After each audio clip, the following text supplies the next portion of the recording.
lot from Western senators today as well, how critical water is. I know last night when I was chatting with my wife and kids live back in Montana, we checked on how the 4 kids were doing, then it was how the 3 dogs are doing, then it was what's the rain gauge say?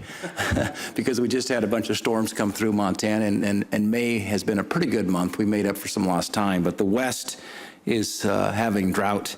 It's a serious issue, and though the drought conditions that we're seeing in Montana are not as severe as those in California, we still face below average snowpacks. We've seen some much welcome rainstorms over the last few weeks, but they're not going to replace the summer snowpack runoff, which normally occurs when we were at the headwaters. Literally the 3 forks of the Missouri that form are 30 miles away from where I grew up. In fact, recent news reports, including the Flathead River Basin, showing that we're at 55% of normal snow levels. The Kootenai River Basin, again, these are up in northwest Montana, is reporting 16% of normal levels. So the concern now, as we're looking at June 2nd, is what does this mean for fire season coming up around the corner? Montana has over 7 million federal acres that are at high or very high risk of wildfire, most of which are managed by the Forest Service.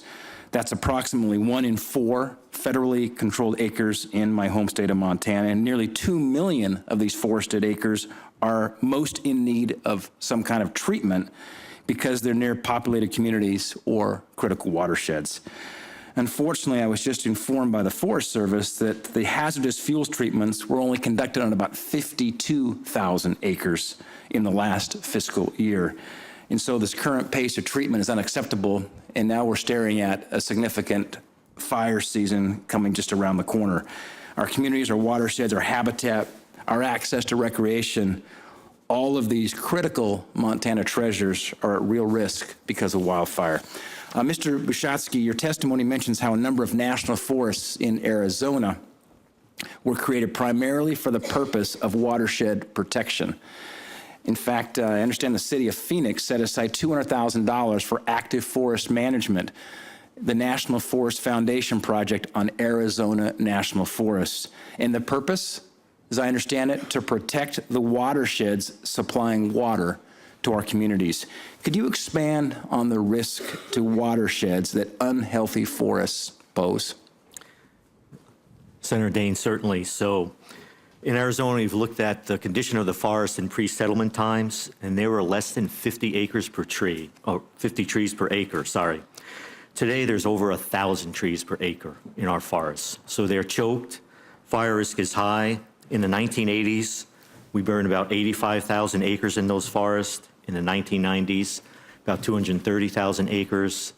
And in the 2000s, over 2 million acres have burned in the forest. So we are seeking ways to thin the forest, and honestly, it's going more slowly than we would like it to go. Some of that is some of the environmental restrictions under NEPA and the Endangered Species Act. And we will look maybe again, as we talk potentially about streamlining some of those issues for California, for transferring that same streamlining to Arizona to help with our forest issues and our forest health. So connecting the dots there, what impact on the watershed does a wildfire pose? So after the wildfire, the erosion and runoff you get from soil going to the streams creates huge water quality problems. It greatly increases the turbidity in the streams and raises the treatment costs for those cities who take that water out of those streams further downstream. Mm-hmm. That's one of the issues. It also chokes our reservoirs with silt, and those reservoirs will rapidly fill up and lose more of their capacity over the long term. So we'll lose storage long term as well. So that's one of the other big issues that the forest fires create. Mr. Augsburg, in your testimony, you mentioned a resolution which the Western Governors Association had adopted on wildland fire management. This resolution draws attention to the use of active forest and rangeland management as a means to prevent wildfire and promote healthy landscapes. How are healthy forests linked to helping to maintain clean, reliable water for our communities? Chairwoman Murkowski, Senator Daines, Western governors understand the interrelatedness of these various resources issues on which we work, and they certainly recognize that wildfires and water supply and forest management all impact one another. I think we would certainly subscribe to the comments of the previous witness, and beyond that, I would ask for the ability to, or permission to answer more fully for the record.